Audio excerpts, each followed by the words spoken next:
Hello, welcome to the angular physics again. और आज हम जो करने वाले हैं वो है 10th क्लास के कुछ न्यूमेरिकल्स, राइट। करंट इलेक्ट्रिसिटी के ऊपर न्यूमेरिकल्स मैं लेके आया हूँ। कुछ बच्चों की रिक्वेस्ट मुझे आ रही थी कि सर प्लीज़ एक वीडियो बना दीजिए करंट इलेक्ट्रिसिटी के कुछ न्यूमेरिकल्स पे, ठीक है। बहुत सारे बच्चों को थ्योरी पार्ट क्लियर होगा, मुझे पता है आप लोग बहुत अच्छे से प्रिपेयर कर रहे हो। थ्योरी पार्ट क्लियर होगा, डेरिवेशंस क्लियर होंगी, लेकिन न्यूमेरिकल्स जब आते हैं तो कुछ बच्चों को बहुत ज़्यादा प्रॉब्लम होती है, इसलिए मैंने एक वीडियो बनाया है। इस वीडियो में मैं आपको जो न्यूमेरिकल्स करवाने वाला हूँ लगभग 15 न्यूमेरिकल्स होंगे, लेकिन वो सारे न्यूमेरिकल्स कुछ इस तरीके से मैंने लिए हैं ताकि इस चैप्टर का हर कॉर्नर को मैं कवर कर पाऊँ, राइट। हर कंसेप्ट को मैं एक बार रिवाइज कर पाऊँ और हर कंसेप्ट को मैं आपको बता पाऊँ।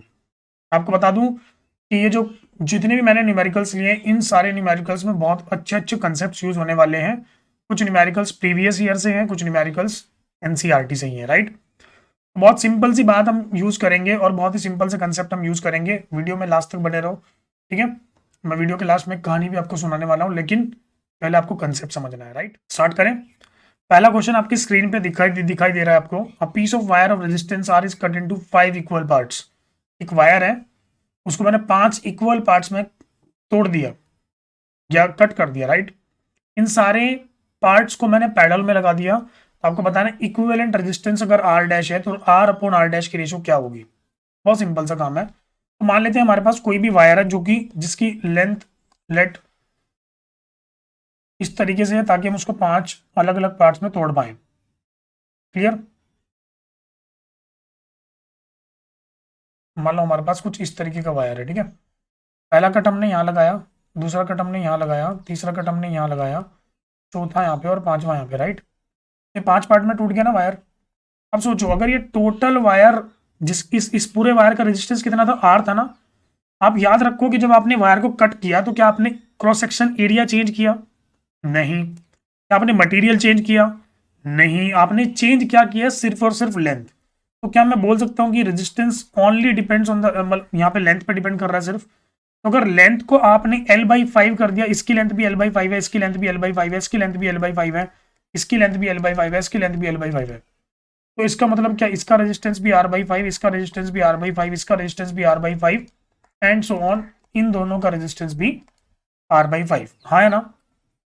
अब आप सोच के बताओ क्या ये सब अलग अलग रेजिस्टेंस है अपने आप में, राइट। तो अगर मैं इन सबको पैरेलल में लगा दूंगा तो पैरेलल में कुछ कॉम्बिनेशन मुझे ऐसा बनता हुआ नजर आएगा। एक R/5, फिर से R/5, फिर से R/5, फिर से R/5 और फिर से R/5, राइट। सबके सब R/5 हैं, तो मैं R/5, ठीक है ना, इसको x मान लेता हूं। ये भी x है, ये भी x है, ये भी x है, ये भी x है, राइट। अगर हमारे पास 5 इक्वल रेजिस्टेंस हो और वो सब के सब पैरेलल में लगे हों तो आपको R इक्विवेलेंट निकालना शॉर्टकट से भी आना चाहिए और नॉर्मली भी आना चाहिए। तो अगर मैं फॉर्मुला लगाऊंगा तो 1/R इक्विवेलेंट क्या लिखा जाएगा? 1/x plus 1/x plus 1/x plus 1/x plus 1/x। क्या इसको मैं लिख सकता हूँ 5/x? यस।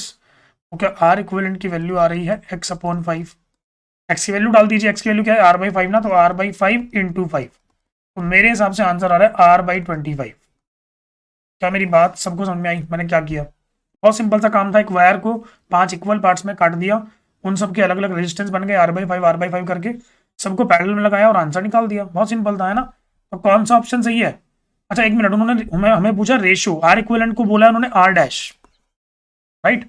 तो R डैश की वैल्यू आ रही है R/25। यहां से मुझे R/R डैश कितना मिल जाएगा? 25, राइट।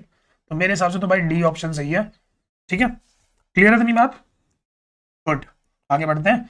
अगर आप लोगों को समझ में आया है तो बहुत अच्छी बात है, अगर नहीं आया है तो वीडियो को पॉज करो, रिवाइंड करो, फिर से देखो, एक बार कंसेप्ट को देखो अच्छे से, सीरीज पैरेलल के फॉर्मूले देख लो, ठीक है। आ जाएगा आराम से, डोंट वरी। मैंने सारे बेसिक क्वेश्चंस भी लिए हैं, कुछ बेसिक टू हाई मैंने सब लिया है, ठीक है।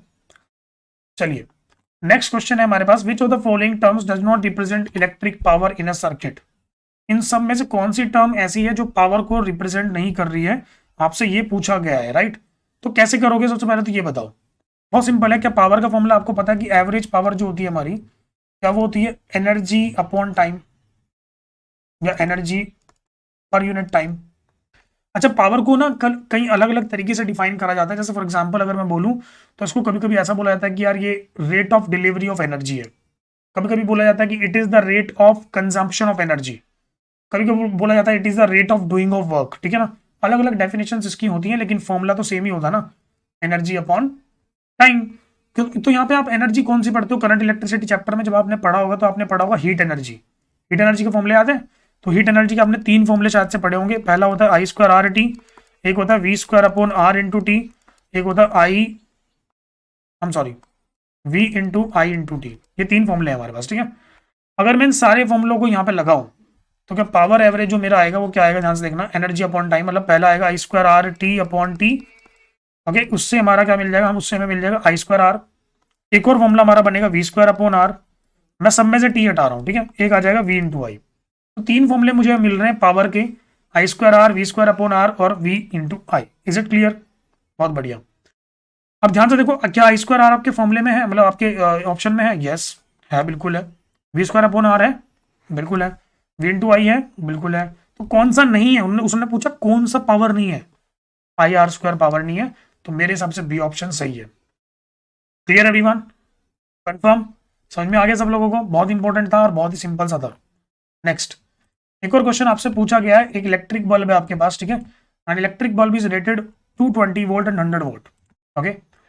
220 वोल्ट और 100 वोल्ट का एक बल्ब है, उसको 110 वोल्ट पे चलाया गया, तो पूछा गया कि वो कितनी पावर खाएगा, आपसे ये पूछा जा रहा है, राइट। तो आप मुझे सोच के बताओ कैसे करोगे। देखो मैं आपको बताता हूँ, इसमें बहुत बढ़िया कहानी है। बल्ब के क्वेश्चन में ना बहुत ज्यादा डाउट होते हैं बच्चों को, बहुत सारे बच्चे गलत करके आते हैं इसको, ठीक है। करना क्या है, बहुत सिंपल सा काम आपको करना है। सबसे पहले मुझे सोच के बताओ, क्या जब आप बल्ब लेके आते हो किसी मार्केट से, तो अगर आप उसके ऊपर देखोगे तो उसके ऊपर लिखा रहता है 220 वोल्ट, 100 वोल्ट, ऐसा कुछ लिखा रहता है, ठीक है। 100 वोल्ट के बल्ब पहले आते थे, अभी तो नहीं आते। आजकल तो एलईडी बल्ब आते हैं, वो बहुत कम पावर के होते हैं, राइट। पहले जो बल्ब आता है ना, येलो वाला बल्ब, शायद किसी के घर में लग रहा हो, तो वो 100 वोल्ट का होता था, ठीक है। अच्छा, ये 100 वोल्ट और 220 वोल्ट लिखता कौन है? कंपनी लिखती है, इंडस्ट्री जिसने बनाया उसको, ठीक है ना। बिल्कुल बात, मैन्युफैक्चरर उसको लिखता है।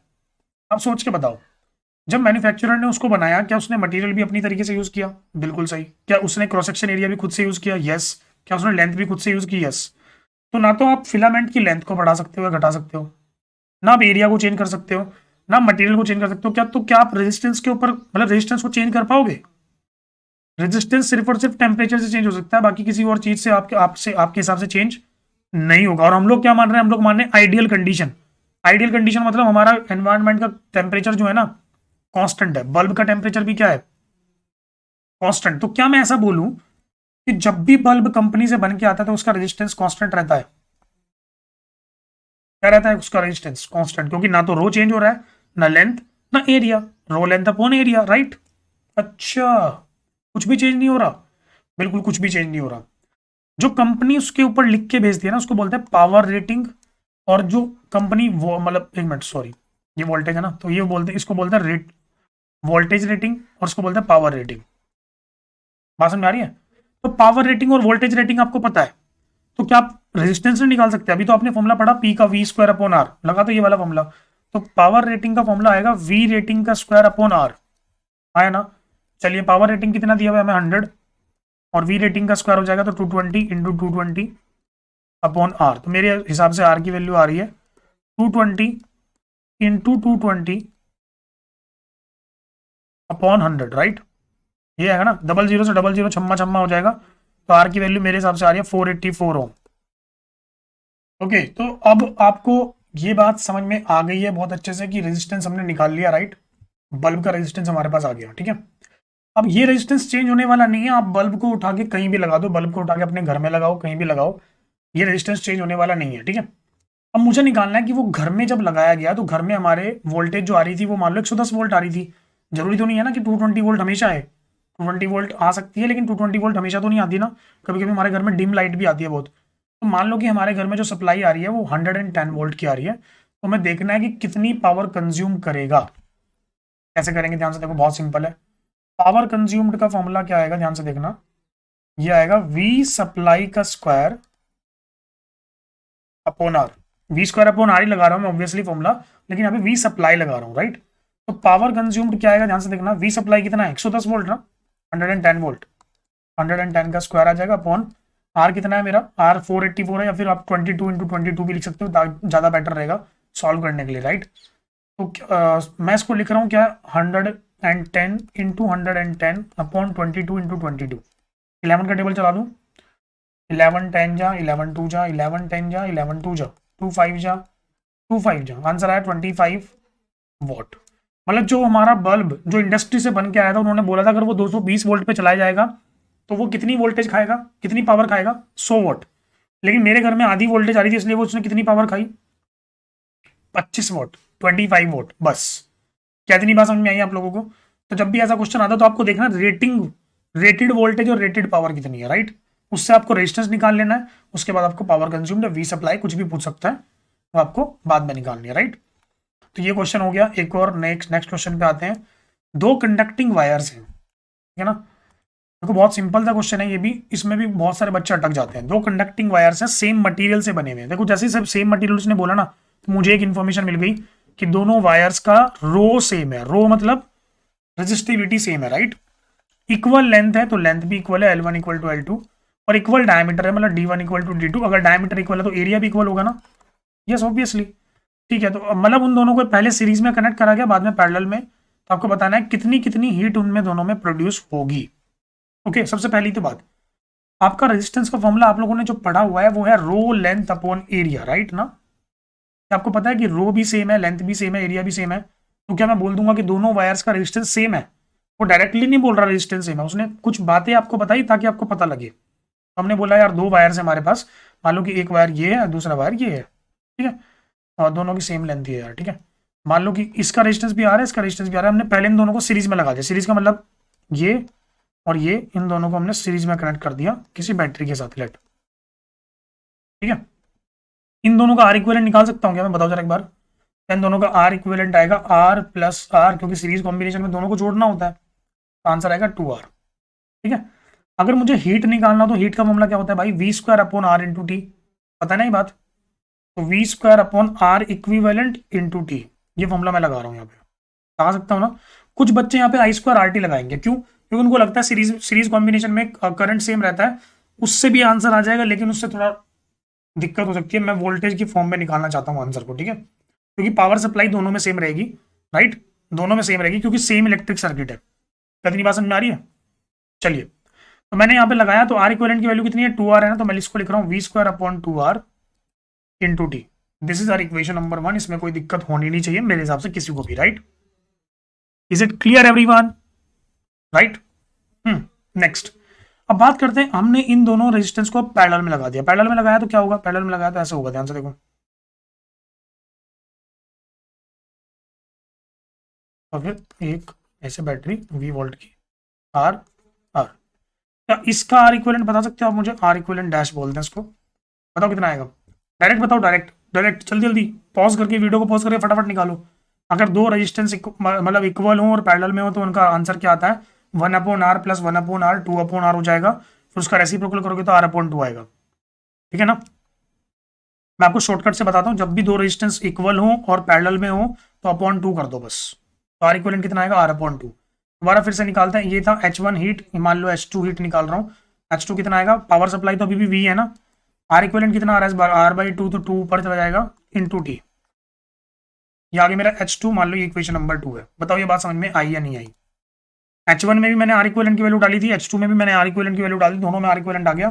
अब मुझे क्या निकालना, मुझे तो इन दोनों की रेशो निकालनी है, तो H1 अपॉन H2 निकालना है मुझे। तो दोनों को डिवाइड करेंगे, V square upon 2R into T, right ना।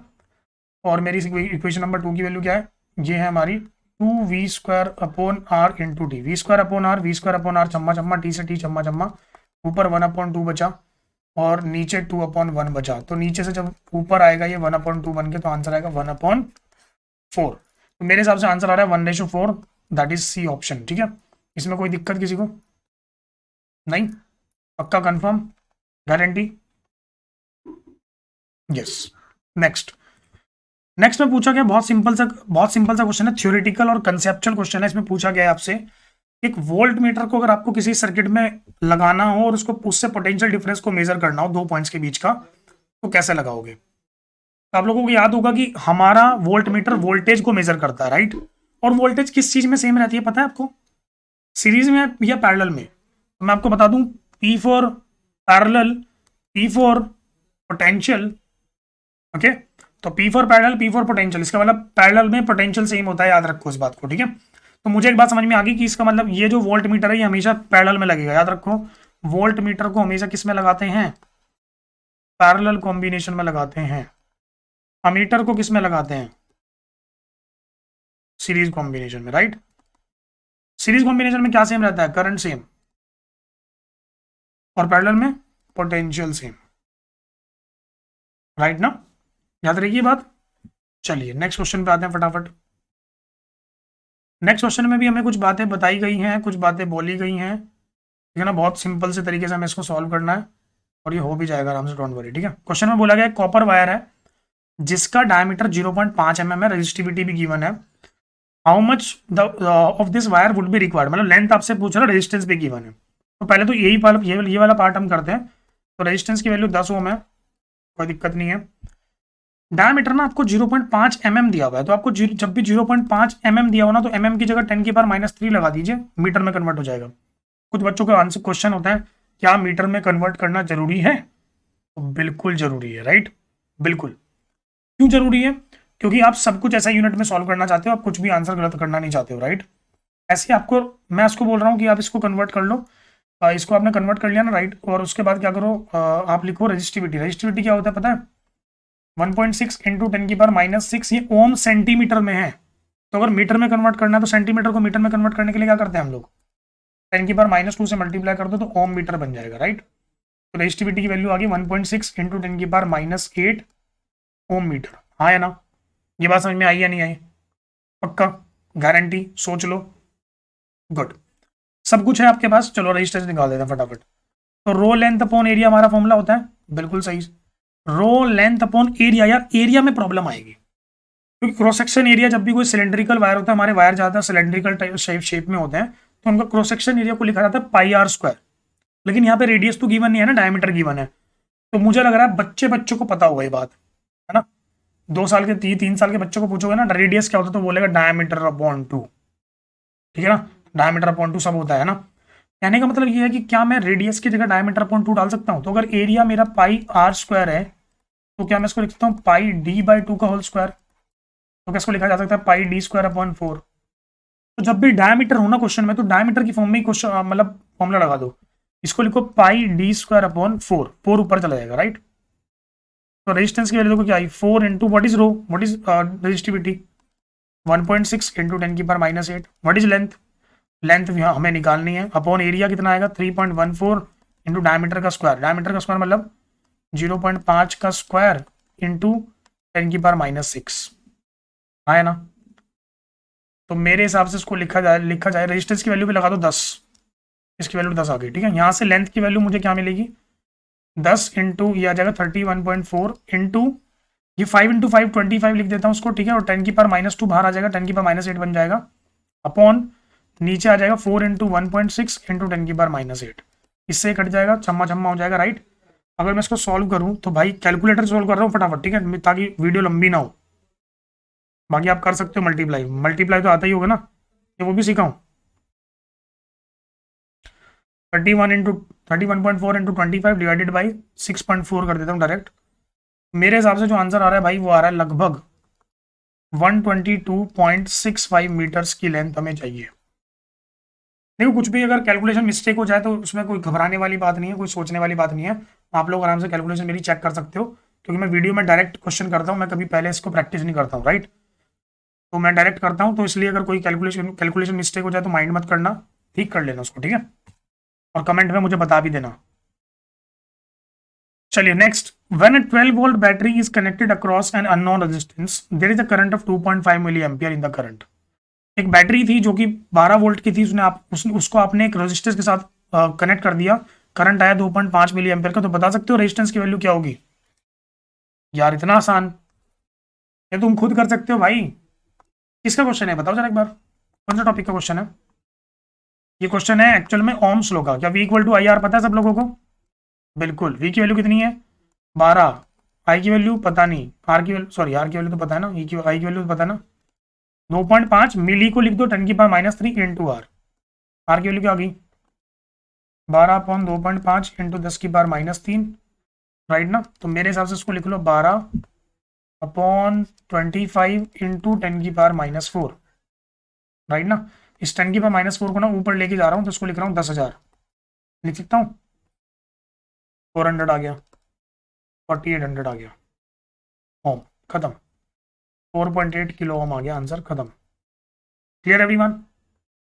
4.8 kilo ohm, is it clear everyone? Confirm, guarantee? सोच लो, कोई दिक्कत इसमें, कोई दुविधा नहीं होनी नहीं चाहिए वैसे मेरे हिसाब से, ठीक है। सिंपल ही था बहुत। नेक्स्ट पे आते हैं चले। और एक और बढ़िया क्वेश्चन है, बहुत सिंपल सा क्वेश्चन है, ध्यान से देखो। इसमें बोला गया है एक बैटरी है जिसको आपने सीरीज में कनेक्ट कर दिया बहुत सारे रेजिस्टेंसेस के साथ, 0.2, 0.3, 0.4, 0.5, 0.12। अच्छा एक मिनट में एक चीज शायद भूल गया आपको, इसका मैं इस वाले पार्ट का आंसर बताना भूल गया। रेजिस्टेंस कितना चेंज होगा अगर हम डायमीटर को डबल कर दें? तो ध्यान से देखो, डायमीटर के स्क्वायर के प्रोपोर्शनल है हमारा रेजिस्टेंस, इनवर्सली है ना। तो अगर मैं डायमीटर को यहां से डबल कर दूंगा ना, तो डबल का स्क्वायर कितना होता है? 4 ना। तो रेजिस्टेंस 1/4 हो जाएगा, याद रखो। अगर हम डायमीटर को डबल कर देंगे ना, अगर हम 2D कर देंगे तो रेजिस्टेंस हो जाएगा R/4। क्यों? क्योंकि वो inversely proportional to D square है। क्लियर नहीं बात? चलिए अब ये वाला क्वेश्चन करते हैं। इसमें बहुत सारे रेजिस्टेंस है हमारे पास, 0.2, 0.3, 0.4, 0.5 और 12, सब सीरीज में लगे हुए हैं एक बैटरी के साथ। 9 वोल्ट की बैटरी है। चलिए भाई साहब, आपको अभी भी पता लगा कि सीरीज में क्या सेम रहता है? बताओ जरा एक बार। सीरीज में करंट सेम रहता है। तो उन्होंने पूछा करंट कितना फ्लो होगा 12 ओम से, तो 12 ओम से क्या सबसे सेम ही करंट फ्लो होगा, राइट और रॉन्ग? और वो करंट कितना होगा? वो टोटल करंट ही तो होगा भाई। और टोटल करंट कैसे निकलता है? टोटल करंट तो बहुत आसानी से निकल जाता है, V/R इक्विवेलेंट, है ना। चलिए भाई निकाल देते हैं। V की वैल्यू 9 है और R इक्विवेलेंट कितना आएगा? सबको जोड़ दूं, 0.2 प्लस 0.3 प्लस 0.4 प्लस 0.5 प्लस 12। तो करंट की वैल्यू आएगी 9 अपॉन, मेरे हिसाब से 0.5 और 0.5, 0.4, 0.9, 1.2, 1.4, तो 13.4 आ रहा है मेरे हिसाब से, तो ये है ना। इसको अगर मैं सॉल्व करूँ 9 डिवाइडेड बाई 13.4, तो मेरे हिसाब से जो आंसर आ रहा है लगभग 0.671 एम्पियर आ रहा है। आप भी सॉल्व करके देख सकते हो कैलकुलेटर से, यही आंसर आ जाएगा। Clear everyone? कोई दिक्कत इसमें, कोई दुविधा होनी तो नहीं चाहिए। नेक्स्ट में आपसे पूछा है कि बताओ 176 ओम के रेजिस्टेंस आपके पास अवेलेबल हैं, तो बताओ कितने रेजिस्टेंस आप लोग यूज करने वाले हो या फिर आपको चाहिए अगर आपको 5 एम्पियर का करंट चलाना है 220 वोल्ट लाइन से। आप समझे नहीं क्वेश्चन को? क्वेश्चन में बोला गया है, उन्होंने बोला कि 220 वोल्ट की सप्लाई आप दे रहे हो, 220 वोल्ट की सप्लाई आपके पास है और आपको 5 एम्पियर का करंट यहां से निकालना है, 5 एम्पियर का करंट आपका निकल रहा है, ठीक है। तब कितने रेजिस्टेंस यहां पे लगाओगे, कितने रेजिस्टेंस लगाओगे ताकि ये 5 एम्पियर का करंट पूरा यूटिलाइज हो जाए, राइट? अच्छा, तो फिर क्या करेंगे भाई, मैं आपको बताता हूँ सिंपल सी बात। अगर मुझे 5 एम्पियर का करंट यहां से निकालना है और 220 की वोल्ट की बैटरी है, तो मुझे एक सर्किट और बनाना पड़ेगा। यहाँ पे 220 वोल्ट की बैटरी बनाओ, 5 एम्पियर का करंट बनाओ और मान लो कि इन सब की जगह पे एक रेजिस्टेंस लगा हुआ है जिसको मैं बोल रहा हूँ आर इक्विवेलेंट, है ना। क्या ये आर इक्विवेलेंट की वैल्यू आएगी V/I, क्योंकि V equal to I R होता है। V की वैल्यू 220 है, अपॉन 5 कर दो तो ये आएगा 5 4 20, 5 4 20। तो आर इक्विवेलेंट की वैल्यू आ रही है 44 ओम, 44 ओम। मतलब मुझे आर इक्विवेलेंट इतना चाहिए, 44 चाहिए। और मेरे पास कितने कितने के रेजिस्टेंस अवेलेबल है? 176 के हैं सब। तो 176 के कितने रेजिस्टेंस लगाऊं ताकि 44 मिल जाए मुझे? ये मेरा क्वेश्चन है। क्या करेंगे? बहुत सिंपल सी बात है। आपको बहुत अच्छे से पता है कि पैरेलल कॉम्बिनेशन में क्या क्या फॉर्मूला होता है। मान लो मैंने 176 के एन रेजिस्टेंस लगा दिए, ठीक है। 1/R इक्विवेलेंट का फॉर्मूला क्या आ जाएगा? 1/176 प्लस 1/176 प्लस 1/176। ऐसे करते करते मैं कितनी बार जोड़ दूंगा इसको? n बार। तो क्या इसको लिखा जाएगा 1/R इक्विवेलेंट, 1/R इक्विवेलेंट की वैल्यू 1/44 और n/176 आ जाएगा, राइट। n की वैल्यू मेरे हिसाब से आ रही है 176 डिवाइडेड बाई 44, 11 4 जा 11 1 जा 11 6 जा 4 4 जा 16, आंसर है 4। मतलब ऐसे ऐसे आपको 4 रेजिस्टेंस लगाने पड़ेंगे तब जाके आप कंडीशन को सेटिस्फाई या फिर फुलफिल कर पाओगे। कितनी बात समझ में आई सब लोगों को? Confirm, guarantee? सोच लो, पक्का? चलिए नेक्स्ट, एक और क्वेश्चन। भाई टाइम बिल्कुल भी वेस्ट नहीं करना, जस्ट वेट ना, टाइम बिल्कुल भी वेस्ट नहीं करना, ठीक है। चलिए नेक्स्ट क्वेश्चन में पूछा गया है, कुछ बल्ब है हमारे पास। चलिए नेक्स्ट क्वेश्चन हमारी स्क्रीन पे आ गया है। नेक्स्ट क्वेश्चन में हमें बोला गया है कि बहुत सारे हमारे पास बल्ब्स डिजाइन करे गए हैं ताकि वो 220 वोल्ट पे चल पाए और उनकी पावर जो रेटेड है ना वो 10 वोल्ट है। रेटेड पावर मैं आपको ऑलरेडी बता चुका हूँ, ठीक है। उन्होंने पूछा कितने पावर आप कनेक्ट करना चाहोगे पैडल में 220 वोल्ट पे ताकि 5 एम्पीयर का करंट आप उसको दे पाओ। सेम वैसे ही करंट, वैसे ही क्वेश्चन है जैसे ऊपर वाला क्वेश्चन था, सिर्फ और सिर्फ डिफरेंस क्या है कि इसमें रेजिस्टेंस गिवन नहीं है, इसमें आपको बल्ब गिवन है। लेकिन क्या बल्ब भी तो एक रेजिस्टेंस की तरह वर्क करता है भाई, है ना। अगर आप ऐसे सर्किट में बल्ब लगा रहे हो, ऐसे मान लो ये एक बल्ब है, ये दूसरा बल्ब है, ऐसे पैरेलल में लगाने हैं आपको बहुत सारे बल्ब, ठीक है। तो आप कितने बल्ब लगाओगे ताकि आप 220 वोल्ट की बैटरी से इसको कनेक्ट कर पाओ और 5 एम्पीयर का करंट यहां से निकाल पाओ, ठीक है। क्या करो, सबसे पहले एक बल्ब का रेजिस्टेंस निकालो, ठीक है। R1 कितना आएगा पता है आपको, VR² upon PR, rated voltage का square upon power rated. Rated voltage कितनी है 220 का स्क्वायर कर दें अपॉन पावर रेटेड कितनी है 10, एक जीरो से एक जीरो कट गया, 4840, मतलब 4840 ओम एक बल्ब का रेजिस्टेंस है, राइट। अब आर इक्विवेलेंट निकाल लो। आर इक्विवेलेंट कैसे निकाला था मैंने, याद है आपको, मैंने एक बैटरी लगाई थी 220 वोल्ट की, उसके साथ 5 एम्पीयर का करंट यहाँ से निकालना है हमें। तो मान लो हमने इन सारे बल्ब की जगह एक ही बल्ब लगा दिया, मतलब एक रेजिस्टेंस लगा दिया बस, जिसका रेजिस्टेंस है आर इक्विवेलेंट। क्या आर इक्विवेलेंट निकलेगा, V अपॉन आई, वी कितना है 220 अपॉन आई कितना है 5, यह आएगा 44, मतलब आर इक्विवेलेंट की वैल्यू आ रही है 44 ओम, हाँ या ना जी बिल्कुल। तो अगर आपको निकालना है यहाँ पे दोबारा फिर से कितने बल्ब लगाए जाएं, तो याद करो मैंने आपको बताया था 1 अपॉन आर इक्विवेलेंट का फॉर्मूला रट लो, N अपॉन R1, ठीक है। तो 1 upon 44 equals to N upon R1, 4840 है ना, तो N की वैल्यू आएगी 4840 डिवाइडेड बाई 44, 11 4 जा 11 4 जा 11 4 जा 0, मेरे हिसाब से आंसर आ रहा है 110। मतलब आपको इस तरीके के 110 बल्ब लगाने पड़ेंगे, समझ रहे हो मेरी बात, मैं क्या बोल रहा हूँ। 110 बल्ब लगाने पड़ेंगे तब जाके 5 एम्पीयर का करंट निकलेगा 220 वोल्ट की बैटरी से। समझ में आया, कुछ कुछ पल्ले पड़ा, सोते उड़े नहीं, उड़ जाएंगे डोंट वरी, ना भी उड़े तो अच्छी बात है।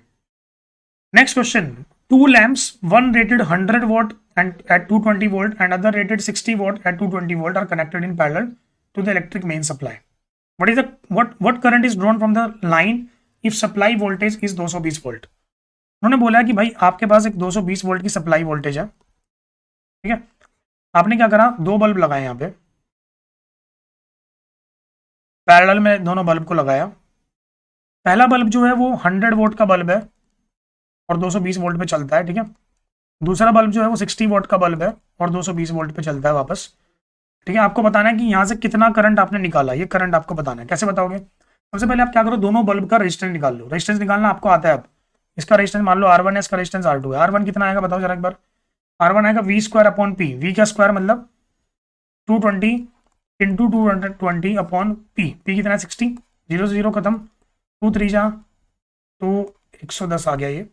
तो मेरे हिसाब से ये जो आंसर आ रहा है ना, ये आ रहा है लगभग 22 इंटू 11 कितना होता है, 11 2 जा 22 और 11 2 जा 22 प्लस 2 24, 2420 अपॉन 3, इतना ओम का रेजिस्टेंस आ रहा है पहले वाले का। और दूसरे वाले का रेजिस्टेंस कितना आ रहा है, दूसरा रेजिस्टेंस आ रहा है कितना, ये भी V² upon P, 220 into 220 upon 100, 00 से 00 खत्म ना, तो 484 ओम आ जाएगा, राइट। गुड। अब ये हमारे पास R1 R2 आ गए, बिल्कुल। क्या मैं इन दोनों का इक्विवेलेंट नहीं निकाल सकता, क्योंकि दोनों पैरेलल में है ना।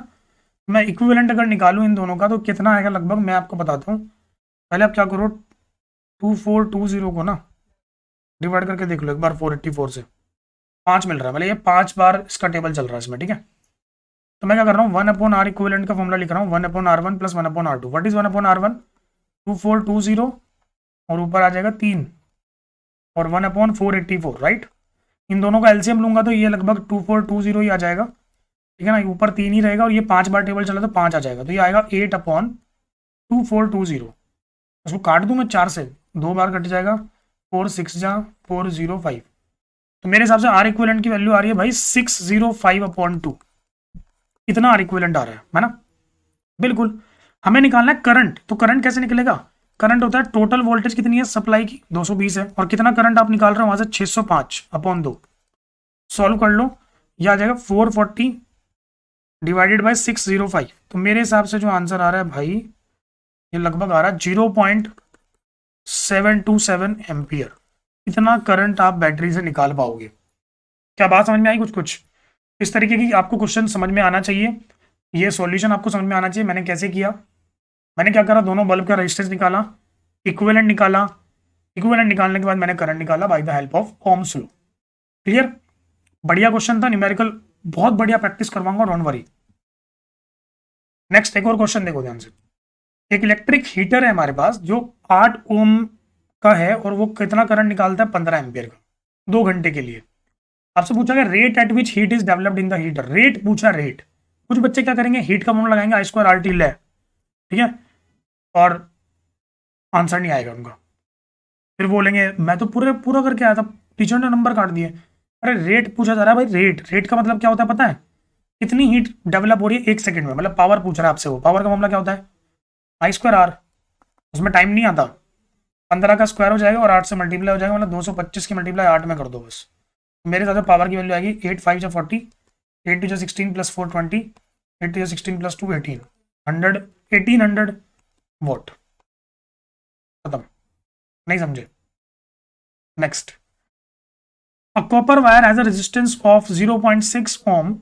Another copper wire of same mass as the first one is double in length of the first. Find the resistance of the second wire. बढ़िया क्वेश्चन है, इसमें मास की बात कर दी। बहुत सारे बच्चे कंफ्यूज आएंगे, यहीं पे देख के छोड़ देंगे इसको, राइट, या गलत करके आएंगे, मुझे पता है। देखो सबसे पहले मैं आपको बताता हूँ इसका एक ट्रिक बताता हूँ आपको, ध्यान से देखो। सबसे पहले क्वेश्चन पढ़ो, क्वेश्चन में किस चीज को बढ़ाया घटाया गया है, किस चीज के ऊपर कमेंट हुआ है, लेंथ के ऊपर ना, डबल इन लेंथ बोला है। अब क्या करो, रेजिस्टेंस का फॉर्मूला लिखो, रो लेंथ अपॉन एरिया। यहाँ पे लेंथ की मल्टीप्लाई ऊपर करो, लेंथ की मल्टीप्लाई ही नीचे भी करो, राइट, कर दी, गुड। इसको लिखो rho L square upon A into L. Area into length क्या होता है, area into length is actually volume, है ना। और वॉल्यूम को आप बचपन से पढ़ते आ रहे हो, मास अपॉन डेंसिटी लिख दो, rho length square upon mass upon density. Density को मैं ऊपर लेके जा रहा हूँ, डेंसिटी को डी, मैं कैपिटल डी लिख रहा हूँ, कोई दिक्कत तो नहीं ना। चलिए मुझे बताइए, क्या अगर आपका कॉपर वायर है, पहले भी कॉपर था बाद में भी कॉपर है, तो क्या रो सेम है? चलिए सेम है। नेक्स्ट, सेम मास है, मास भी सेम है, चलो ठीक है ना। अगर सेम मटेरियल का वायर है, मतलब कॉपर का वायर है, तो डेंसिटी भी सेम है, बिल्कुल सही। तो क्या रेजिस्टेंस किसके प्रोपोर्शनल आ गया, लेंथ के स्क्वायर के प्रोपोर्शनल आ गया? नहीं समझे? रेजिस्टेंस सिर्फ और सिर्फ एल स्क्वायर पर डिपेंड कर रहा है। बहुत सारे बच्चे इसको रो लेंथ अपॉन एरिया से लिखेंगे, resistance depend on the length. गलत आंसर भाई साहब, ये बहुत इंपॉर्टेंट क्वेश्चन है, याद रखो। क्या मैं इसको लिख पाऊंगा R1 upon R2 equal to L1 upon L2 का होल स्क्वायर, है ना, लिख दूं? चलो ठीक है। आपको पहले वायर का रेजिस्टेंस कितना गिवन है, 0.6 ओम ना, लगा दीजिए वैल्यू। R2 मुझे नहीं पता, पहले वाले की लेंथ L थी मान लो, और दूसरे वाले की लेंथ डबल हो गई, डबल का मतलब 2L हो गई, L से L छम्मा छम्मा, ठीक है। तो क्या R2 की वैल्यू आ रही है 0.6 इंटू 4, मतलब 2.4 ओम। नहीं समझे? खत्म भाई खत्म, समझ गए मेरी बात?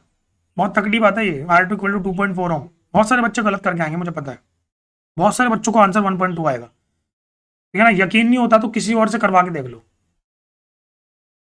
चलिए, अब मुझे बहुत सारे बच्चे बोल रहे थे, कुछ बच्चों की रिक्वेस्ट मुझे आई थी कि हमें सीरीज और पैरेलल में बहुत दिक्कत है, समझ में नहीं आता सीरीज कौन है पैरेलल कौन है। तो ठीक है, ये क्वेश्चन मैं इसलिए लेके आया हूं ताकि आपको सीरीज और पैरेलल का पता लगे, ठीक है। कैसे पता करना है, देखो यहाँ पे ना मुझे पता नहीं चल रहा कि तीनों सीरीज में है, तीनों पैरेलल में है, दो सीरीज में एक पैरेलल में, या दो पैरेलल में एक सीरीज में, कुछ तो होगा ना ऐसा। अब ये मुझे नहीं पता कि कौन सा कैसे है, राइट। तो मैं क्या करूंगा, सबसे पहले तो आपको ये देखो कि आपको इफेक्टिव रेजिस्टेंस किस किस के बीच में निकालना है, ए और बी के बीच में निकालना है मुझे। तो पहले आप क्या करो, पहले आप ऐसा मान लो कि ये ए है आपका, ए से करंट घुसा और बी से करंट निकला। पहले तो आप ऐसा मान के चलो, ठीक है। टोटल करंट आई से, मतलब ए से घुसा और बी से निकला, ठीक है। अब मुझे सोच के बताओ, जब करंट ए से घुसा होगा तो क्या करंट के पास कुछ रास्ते होंगे? देखिए ए से घुसने के बाद करंट के पास दो रास्ते हैं, एक करंट इधर जाएगा, ऐसे बी तक पहुंचेगा, राइट। इस करंट का नाम ले, मान लो इस करंट का नाम है, मान लो मोनू, ठीक है, कोई दिक्कत तो नहीं ना। चलिए, और दूसरा करंट कैसे जाएगा? दूसरा करंट भाई साहब इस वाले रास्ते से जाएगा और सीधा बी पे पहुंच जाएगा। क्या इस वाले करंट का नाम है, मान लो नोनू, एक मोनू और एक नोनू, है ना, बढ़िया नाम है ना, मजा आएगा। चलो भाई, अब मुझे सोच के बताओ, मोनू करंट किस किस के अंदर से पास हुआ? 100 और 60 के अंदर से। तो जो कर मतलब अगर कोई रेजिस्टेंस ऐसा है, कुछ रेजिस्टेंस ऐसे हैं हमारे पास जिनके अंदर से सेम करंट पास हो रहा है, तो आप बोलोगे वो दोनों सीरीज में है। किस में है? सीरीज में। तो मैं बोलूंगा कि 100 एंड 60 आर इन सीरीज। तो अगर ये दोनों सीरीज में है तो क्या मैं बोलूंगा इन दोनों का जो आर इफेक्टिव आएगा, क्या वो आने वाला है, डोंट वरी, ये आने वाला है क्या R1 प्लस R2? क्योंकि सीरीज कॉम्बिनेशन मुझे आता है 60 प्लस 100 कितना आएगा, 160 ओम, राइट ना। और जो 40 ओम है वो तो अलग है, उसके अंदर तो अलग करंट जा रहा है ना। तो इसका मतलब 160 और 40 अब किस में हो गए? पैरेलल में। तो मतलब अगर आप सर्किट को दोबारा बनाने की कोशिश करोगे, ये ए है ये बी है, तो 40 ओम को एज इट इज कनेक्ट कर दो और इन दोनों की जगह पे क्या लगा दो, एक नया रेजिस्टेंस लगा दो 160 ओम का। क्या आप दोनों पैरेलल में है? बिल्कुल है। तो क्या मुझे आंसर निकालना चाहिए 1/R equivalent equal to 1/40 plus 1/160? बिल्कुल सर। एलसीएम आ रहा है भाई, 160 एलसीएम आ रहा है मेरे हिसाब से, राइट। 160 एलसीएम आ रहा है, तो बताओ कितना का टेबल चल रहा है, 4 + 1। तो मेरे हिसाब से आर इक्विवेलेंट की वैल्यू आ रही है 160/5। 5 3 15, 5 2 10, आंसर आ गया 32 ओम। खत्म, लो आंसर आ गया, छम्मा छम्मा हो गया भाई। फाड़ दिया क्वेश्चन हमने, है ना। पेपर आए फाड़ दो, पेपर आए फाड़ दो, एक तरफ कर दो, है ना। कोई नंबर नहीं आएंगे, फिर नंबर भी फाड़ के आएंगे, है ना। चलो यार, नेक्स्ट नेक्स्ट क्वेश्चन। चलो, तगड़ा क्वेश्चन लग रहा है देखने में, डर लग रहा है, हाथ पैर कांप रहे हैं, दिल की धड़कन धड़कन बढ़ रही है, नहीं? अगर ऐसा होता है तो अच्छी बात है, कोई बात नहीं, कर पाओगे, मैं हिम्मत दूंगा आपको, डोंट वरी। क्वेश्चन में पूछा गया equivalent resistance between X and Y. देखो, एक्स और वाई, मतलब एक्स से करंट घुसा, यहाँ से करंट घुसा और यहाँ से करंट निकला। आपको देखना है कि करंट के पास कितने रास्ते होंगे जाने के, कहीं कहीं से, ठीक है। चलिए पहले करंट की बात करते हैं। पहला करंट इधर से ऐसे आया होगा, इधर से ऐसे आया होगा, ऐसे आया होगा, ऐसे आया होगा, ऐसे आया होगा। अब ध्यान से देखो, करंट के पास अभी भी दो रास्ते हैं, 30 ओम और एक नीचे वायर। कहाँ से जाएगा करंट? करंट रेजिस्टेंस से डरता है, तो करंट हमेशा ऐसा ऐसा ऐसा पाथ ढूंढता है जहाँ पे रेजिस्टेंस मिनिमम हो, और यहाँ पे तो करंट रेजिस्टेंस है ही नहीं, तो करंट यहाँ से ऐसे जाएगा, ऐसे जाएगा, ऐसे जाएगा और यहाँ पे आ जाएगा, राइट। इस करंट का नाम दोबारा फिर से मैं क्या रख दूं? मोनू। मोनू करंट यहाँ से गया, राइट। अब बात करते हैं दूसरे करंट की। दूसरा करंट है हमारा नोनू करंट। नोनू करंट कहाँ से जाएगा? नोनू करंट यहाँ से गया, ऐसे तीनों से ऐसे पास हुआ। एक मिनट, ये नोनू के अलग अलग 3 बच्चे थे, राइट। यहाँ से गया, यहाँ से गया, यहाँ से जाके सीधा वहां पे चला गया, ठीक है।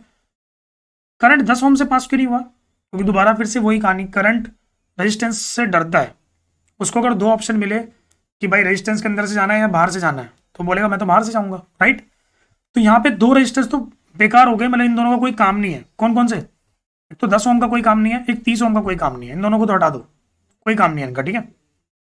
ये 30 30 30 तीनों पैरेलल में दिख रहे हैं आपको? बिल्कुल यार, तीनों पैरेलल में है। तो अगर 30 30 30 का तीनों को पैरेलल को सॉल्व करें तो 1/30 प्लस 1/30 प्लस 1/30 कितना आएगा?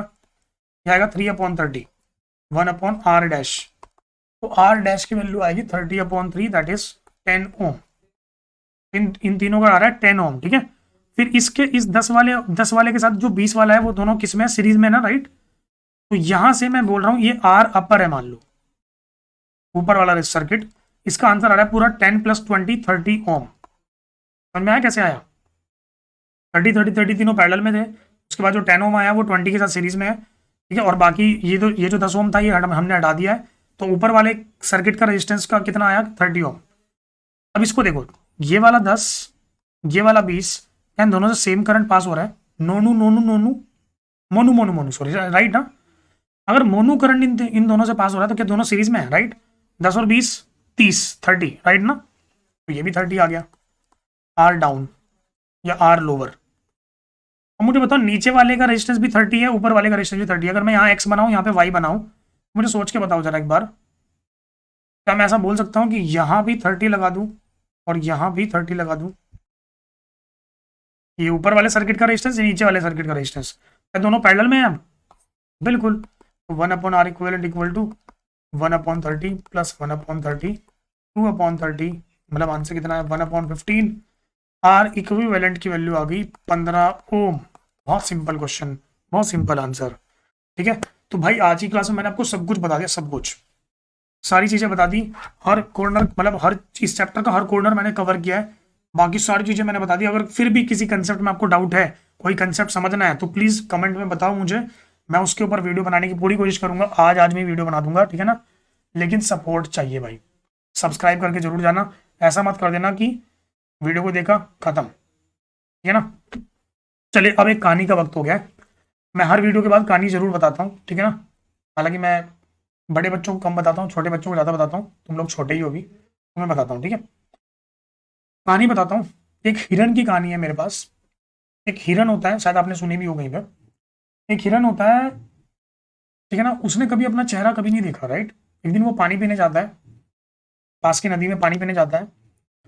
पानी में वो देखता है अपना चेहरा, अपने सींग, अपने पैर, अपनी पूरी तस्वीर देखता है। तो उसके उसके सींग बहुत सुंदर होते हैं, राइट। वो अपने सींग को देख के बहुत खुश होता है कि मैं कितनी अच्छे सींग का मालिक हूँ, राइट।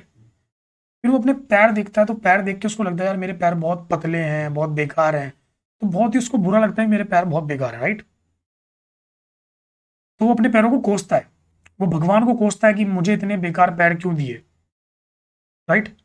थोड़ी देर बाद वो क्या करता है, थोड़ी देर बाद पीछे से एक शेर आता है, उसको आहट हो जाती है कि शेर आ रहा है, ठीक है, उसका शिकार करने वाला है। वो दौड़ता है, भागता है, ठीक है। दौड़ दौड़ के भाग भाग के वो एक जंगल में चला जाता है। जंगल में जाने के बाद वो छिप जाता है, राइट। छिपने के बाद वो झाड़ियों के पीछे छुप जाता है, उसको लगता है मैं छुप गया हूँ, राइट। लेकिन उसके सींग जो होते हैं वो बाहर निकले होते हैं, क्योंकि वो उसके शरीर से थोड़ा ऊपर तक होते हैं, राइट। तो शेर को वो दिख जाते हैं। शेर चुपचाप से उसके पास जाता है, चुपचाप से उसे शिकार कर देता है, ठीक है। जब शेर उसका शिकार कर रहा होता है, तो शिकार करते वक्त उस हिरन के माइंड में ये बात आती है कि यार मैं जिन सींग को बहुत सुंदर समझ रहा था, उन सींग ने मुझे आज मरवा दिया, राइट। और जिन पैरों को मैं बहुत बेकार समझ रहा था, जिन मतलब लेग्स को मैं समझ रहा था कि बहुत बेकार दी हुई है भगवान ने मुझे, जिसकी वजह से मैंने भगवान को कोस दिया, वो उन लेग्स ने या फिर उन पैरों ने मुझे बचाने की कोशिश की, है ना।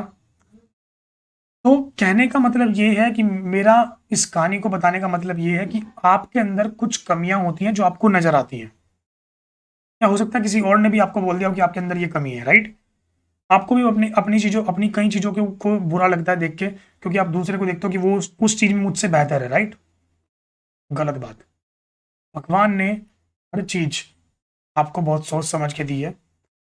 हर कमी को हथियार बनाओ, हर कमी को अपनी खूबी बनाओ, राइट। अपने अंदर विश्वास रखो, हर कमी को आप खूबी बना सकते हो। और कभी भी अपनी सुंदरता पे गर्व मत करो, राइट। ऐसा मत करो कि आप घमंड करने लग जाओ सुंदरता पे, नहीं। हो सकता है कि वही आपके अंत का या वही आपके विफलता का कारण बन जाए, राइट। मेरा आज का जो मोरल है वो इतना ही है। वीडियो देखते रहो, सपोर्ट करते रहो। Thank you everyone, have a great day.